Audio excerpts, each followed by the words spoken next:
أعوذ بالله من الشيطان الرجيم بسم الله الرحمن الرحيم আল্লাহর জমিনে আল্লাহর মনোনীত দ্বীন ইসলাম থাকবে। বিজয়ের পতাকা প্রান্তে প্রান্তে বাতাসের ঝাপটায় উড়বে। আল্লাহর জমিনে আল্লাহর মনোনীত দ্বীন ইসলাম থাকবে। বিজয়ের পতাকা প্রান্তে প্রান্তে বাতাসের ঝাপটায় উড়বে। আসসালামু আলাইকুম ওয়া রাহমাতুল্লাহি ওয়া বারাকাতুহু। আজকে একটি বিষয় আলোচনার জন্য উপস্থিত হয়েছি। সেই বিষয়টি মূলত আমার প্রতি অভিযোগ করেছে বেশ কিছু হানাফি ভাইরা, বিশেষ করে বাংলাদেশ থেকে এবং বাংলাদেশ প্রবাসী যারা আছে সৌদি আরব, কুয়েত এবং দুবাই, বাহরাইন এইসব জায়গা থেকে ফোন করছে।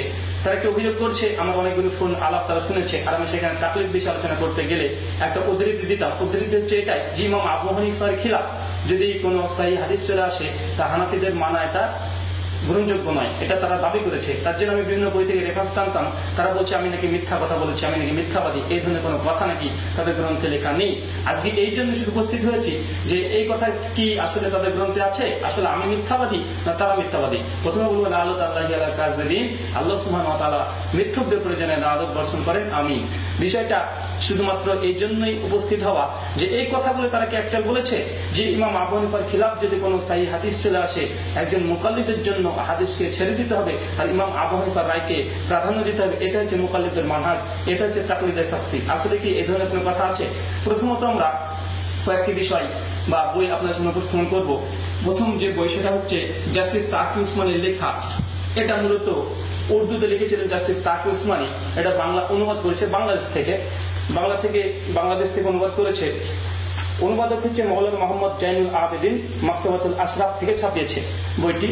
এই বইটা 112 পৃষ্ঠা আপনারা খুলবেন। এটা বাংলাদেশের বই পরিষ্কারভাবে তাকি উসমানী তিনি বইটিতে লিখেছেন আর অনুবাদক অনুবাদ করছেন। অনুবাদটা পড়ে শোনাচ্ছি। এখানে লিখছেন পরিষ্কারভাবে, আসমিকভাবে যদি এমন কোন হাদিস নজরে পড়ে যায় যা বাহ্যিক তার ইমামের মতের পরিপন্থী, তবুও তার কর্তব্য হলো সেই ইমাম মুজতাহিদের মতের অনুসরণ করা আর আলোচ্য হাদিস সম্পর্কে এই বিশ্বাস রাখবে যে আমি যথার্থ মর্ম বুঝতে পারিনি অথবা আমার ইমামের কাছে নিশ্চয়ই এর বিপরীত এর চেয়ে শক্তিশালী কোনো দলিল আছে।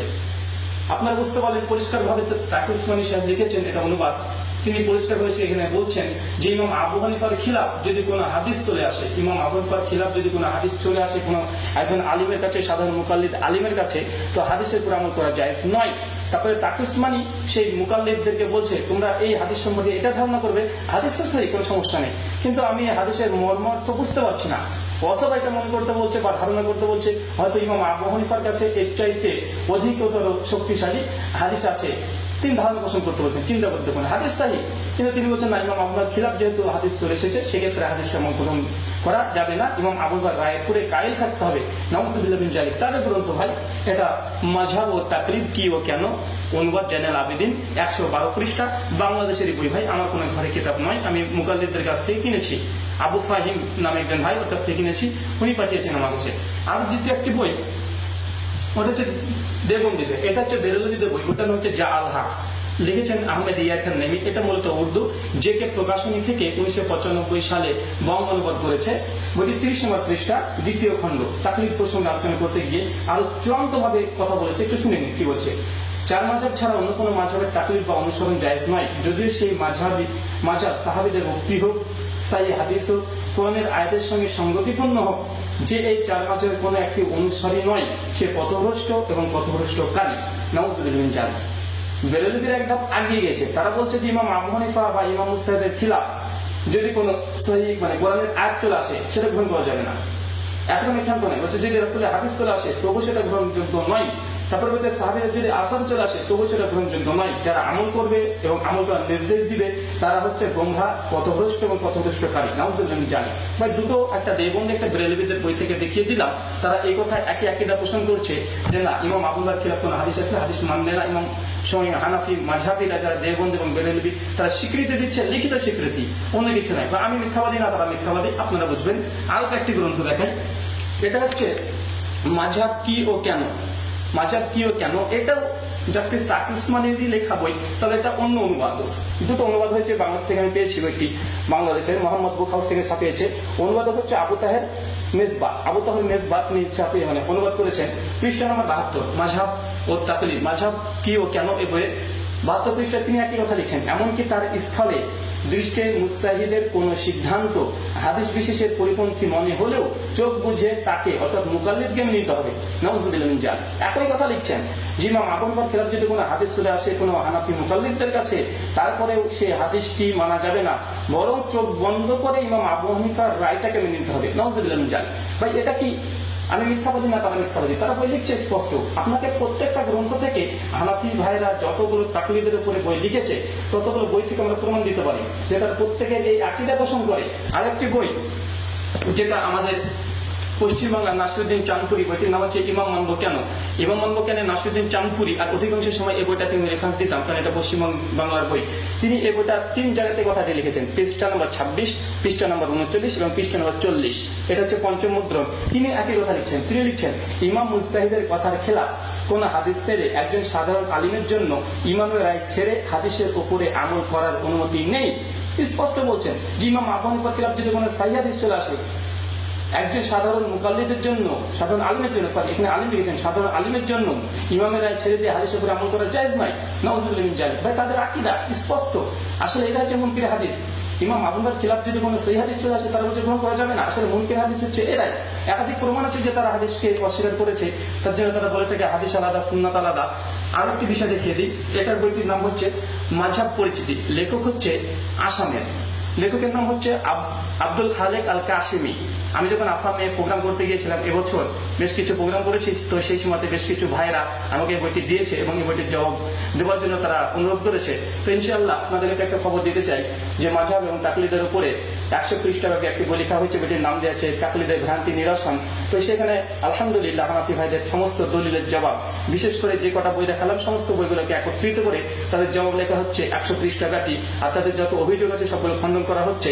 তো এখানে আসুন দেখুন মাযহাব পরিচিতি, যেটা আসলের লেখক তিনি 65 নম্বর পৃষ্ঠাতে তিনিও লিখছেন সেই ইমামের মতের পরিপন্থী কোন হাদিস পেলে একজন সাধারণ আলিমের জন্য ইমামের রায় বা মত ছেড়ে দিয়ে হাদিসের উপরে আমল করা জায়েজ নয়। নাউজুবিল্লাহ মিন যালিক। প্রত্যেকটা কথা ভাই, প্রত্যেকটা বই একই কথা লেখা আছে। তাদের মূল দাবি হচ্ছে এটা। আসলে এইসব কথাগুলো এদের উঁচু লেভেলে যারা আছে, যেমন মাহমুদ হাসান খান একজন দেওবন্দি আলেম, তিনি দেওবন্দির শিক্ষক ছিলেন, তিনি একটি বই লিখেছেন তাকরিরে তিরমিজি, 1985 সাল থেকে ছাপিয়েছে, দারুল উলুম দেওবন্দ থেকে খোঁজ ছাপিয়েছে। পৃষ্ঠা নম্বর 35 এবং 36 সেখানে তিনি আলোচনা করছেন খিয়ারে মজলিস সম্পর্কে। তো তিনি এখানে দেখছেন বা বোঝানোর চেষ্টা করছেন যে ইমাম শাফি যে ফতোয়াটা দিয়েছে এটা কোরআন এবং হাদিস অনুযায়ী সহিহ, আর ইমাম আবু হানিফা যে ফতোয়া দিয়েছে এটা কোরআন সুন্নাহ থেকে কোনো দলিল পাওয়া যাচ্ছে না। অবশেষে তিনি ইমাম আবু হানিফার পক্ষে কোনো কোরআন বা সহিহ হাদিস থেকে দলিল না দিতে পেরে তিনি সিদ্ধান্ত টানছেন, বলছেন হাক্ক ইনসাফ আন্না তারজিল শাফি হাযিল মাসালাতি ওয়া নাহনু মুকাল্লিদি ইয়াজিবুন আলাইনা তাকলিদ ইমাম আবি হানিফা। পরিষ্কারভাবে বলছেন যে হক এবং ইনসাফ হচ্ছে এটাই, ইমাম শাফি এই মাসালার উপরে হক, তিনি সত্য কথা বলছেন, তার ফতোয়া হচ্ছে হক সত্য, কিন্তু আমরা যেহেতু ওয়া নাহনু মুকাল্লিদি ইয়াজিবুন আলাইনা তাকলিদ ইমাম আবি হানিফা, কিন্তু আমরা যেহেতু ইমাম আবু হানিফার মুকাল্লিদ, তাই কোরআন হাদিস নিয়ে কি হয়েছে, আমাদের ইমাম আবু হানিফার কথাটিকেই মেনে নিতে হবে, কারণ আমরা মুকাল্লিদ। নাউজুবিল্লাহ মিন যালিক। ভাই এরপরে কি মুসলিম দাবিদার, তারা এইভাবে মুসলিম কিভাবে দাবি করতে পারে? আসলে তারা, আমরা বলছি যে তারা আসলে মুনকির হাদিস। আমরা এইসব কথা আসলে বলতে চাই না, কিন্তু যখন আমরা দেখছি বিভিন্ন বই তারা বাজারে ছাড়ছে যে আহলে হাদিস এটাকে আহলে সুন্নাহ ওয়াল জামাতের অন্তর্ভুক্ত, আবার একটি বই লিখেছে যে মাযহাব মানে ত্যাগ করা শেষ পরিণতি ইসলাম ত্যাগ, আরো সব অন্য ধরনের অনেকগুলো বই লিখেছে আহলে হাদিসের প্রতি ওপেন চ্যালেঞ্জ, লামাঝাবি, ইমাম বুখারীর দৃষ্টিতে লামাঝাবিরা, এই ধরনের অনেক বই লিখেছে। এই জন্য আমাদেরকে কথাগুলো বলতে হচ্ছে যে তারা তাকলিদের সাকসির নামে কোরআন হাদিসকে ছেড়ে দিয়ে ইমাম আবু হানিফার রায়কে নিয়ে পড়ে আছে। ভাই এত কোনো কথা বলার প্রয়োজন নেই, আমি জাস্ট একটি উদ্ধৃতি টানব জবাব দেওয়ার জন্য।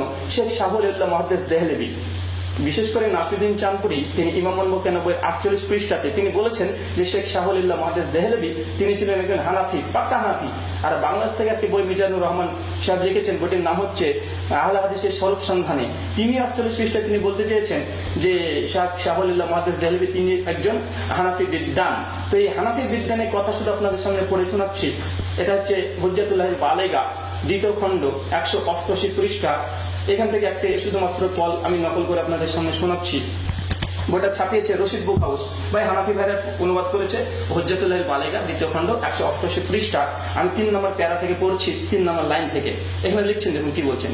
এখানে যদি এমন হয় যে রাসূল মাসুম সাল্লাল্লাহু আলাইহি সাল্লামের সহিহ সনদে কোনো হাদিস পৌঁছে যায় আর যার আনুগত্য আমাদের উপরে ফরজ, এবং তা যদি কোনো মাযহাবী ইমামের মতের পরিপন্থী, এই অবস্থায় যদি আমরা রাসূলের হাদিস ছেড়ে দিয়ে ইমামের ইজতিহাদের মত অনুসরণ করি, তাহলে আমাদের চেয়ে বড় জালেম আর কে হতে পারে? যখন সব মানুষ রব্বুল আলামিন অর্থাৎ আল্লাহ সুবহানাহু ওয়া তাআলার দরবারে হাজির হবে, সেই দিন তারা কি অজুহাত পেশ করবে?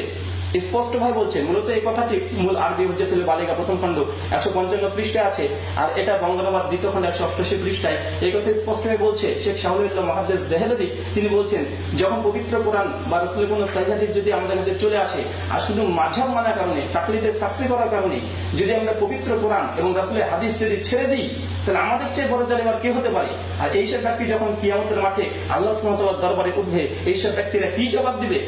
মানে এদের হচ্ছে সবচেয়ে বড় জালেম। আপনার চিন্তা করে দেখুন যে তাদের প্রত্যেকটা জবাব শেখ শাহুল্লাহ মুহাদ্দিস দেহলভী, তারা যদিও হানাফি দাবি করছেন, আলহামদুলিল্লাহ হানাফি তাকে বলছেন, অথচ হানাফিদের মাথায় বজ্র ঘাত করেছে। আর একটি উদ্ধৃতি পেশ করবো, যেটা এই হুজ্জাতুল বালিগা 2য় খণ্ড 166 পৃষ্ঠা বঙ্গানুবাদ, যেটা আপনাদের সামনে পেশ করবো। সেখানে মূলত ইমাম শাফি একজন তাবেঈর একটি হাদিস বর্ণনা করা হয়েছে, একটা কলনকল করা হয়েছে। তিনি এখানে লিখছেন, শেখ শাহুল্লাহ মুহাদ্দিস দেহলভী তোমাকে, মানে ইমাম শাফি বলতেন, কি বলতেন, যে তোমাকে যা কিছু রাসূল সাল্লাল্লাহু আলাইহি সাল্লাম থেকে বর্ণনা করা হয় তুমি তার অনুসরণ করো, আর যা কিছু কিয়াস করে নিজের রায় শোনানো হয়, ফতোয়া শোনানো হয়, তা পায়খানায় নিক্ষেপ করো। এখানে পায়খানা শব্দটি অনুবাদ করেছে, যদি অনুবাদটি ভুল, তবে এখানে অনুবাদক পায়খানা শব্দ এখানে তিনি অনুবাদ করেছেন।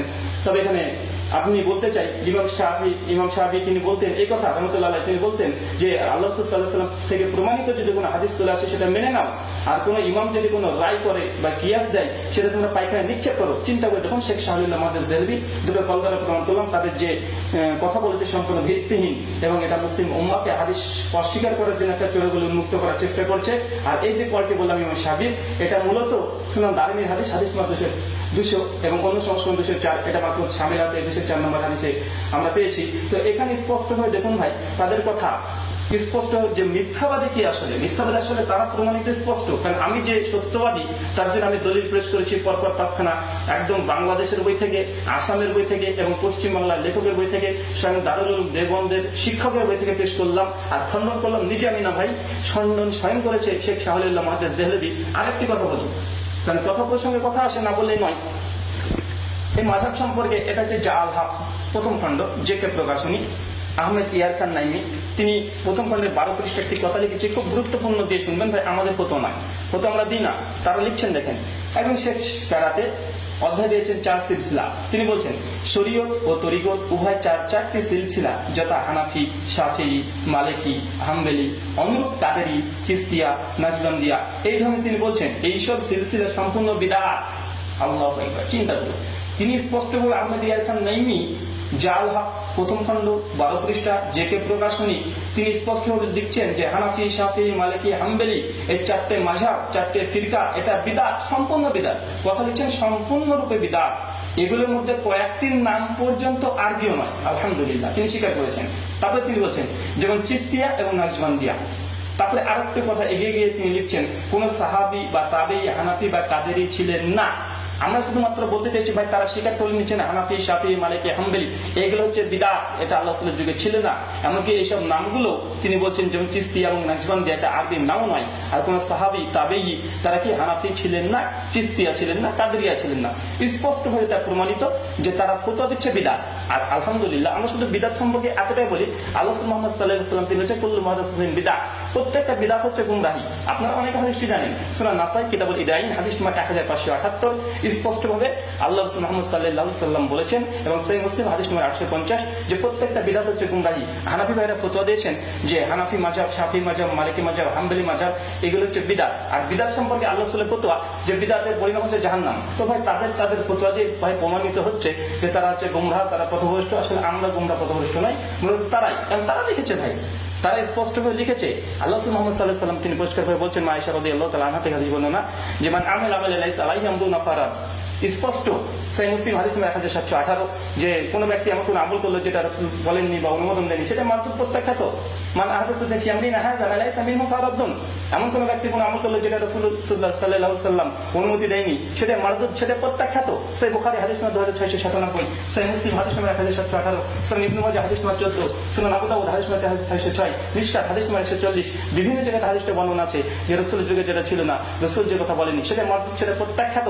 আর হানাফি ভাইরা স্বীকার করে নিয়েছে যে হানাফি মাযহাব এটা বিদআত, আর বিদআত সম্পর্কে আল্লাহ রাসূলের ফতোয়া হচ্ছে যে সেটা গোমরাহ পথভ্রষ্ট। আরো একটি বই দেখাবো, সর্ববিদআত হাক্কানি নামাজ এবং মাসাইল শিক্ষা, উত্তর 24 পয়েন্ট লেখক, পশ্চিমবাংলা, পৃষ্ঠা নম্বর 388। এখানে তিনি কি লিখছেন দেখেন, মূলত একটি অভিযোগ তিনি খণ্ডন করছেন। আপনারা জানেন যে মুকসিদুল মুমিনিন নামে একটি বই আছে, মুকসিদুল মুমিনিন 115 পৃষ্ঠায় লেখক লিখেছে 130 ফরজ। 130 ফরজের মধ্যে তারা বলতে চাইছে 4 মাযহাব 4টে ফরজ। আর এটাও দেওবন্দি লেখক, হানাফি দেওবন্দি লেখক, তিনি এখানে বলছেন 130 ফরজ এই কথাটি ভিত্তিহীন, আর 4টে মাযহাব যে মানতে হবে ফরজ এটাও ভিত্তিহীন। তিনি এখানে 385 পৃষ্ঠায় লাইন নম্বর 4 থেকে 8 পর্যন্ত তিনি লিখেছেন যে মাযহাব মানা যদি ফরজ বলা হয় তাহলে সমস্ত সাহাবা রাদিয়াল্লাহু তাআলা আনহুমদেরকে কাফের সাব্যস্ত করা হবে। কেন? কারণ এই সমস্ত সাহাবা রাদিয়াল্লাহু তাআলা আনহুমরা কেউ কোনোদিন মাযহাব মানেনি। আর সাহাবা রাদিয়াল্লাহু তাআলা আনহুমদেরকে যদি কাফের বলা হয়, আর যে বলবে তারা অবশ্যই পথভ্রষ্ট, গোমরাহ, তাদের বেঈমান, তারা ঈমান হারা সেই সব ব্যক্তি। ভাই এরা বলছে স্পষ্টভাবে যে মাযহাব আল্লাহ রাসূলের যুগে ছিল না, সাহাবীদের যুগে ছিল না, তাবেঈনের যুগে ছিল না। এমনকি ইমাম আবু হানিফা, শাফিঈ, মালিক, আহমদ ইবনে হাম্বল তারা কেউ মাযহাব মানতে বা তাকলিদে সাকসি করতে বলেনি।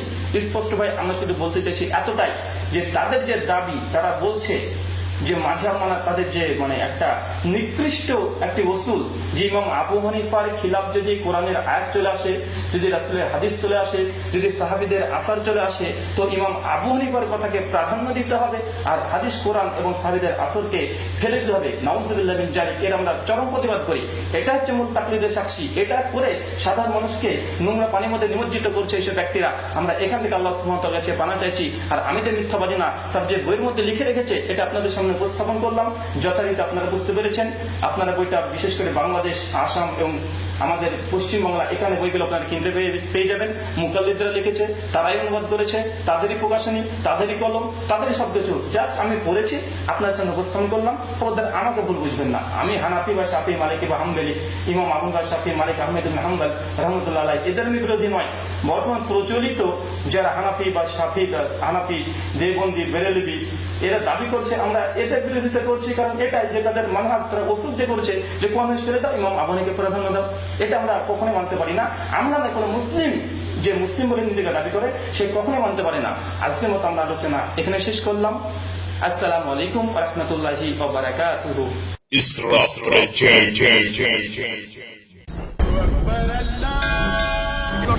One God.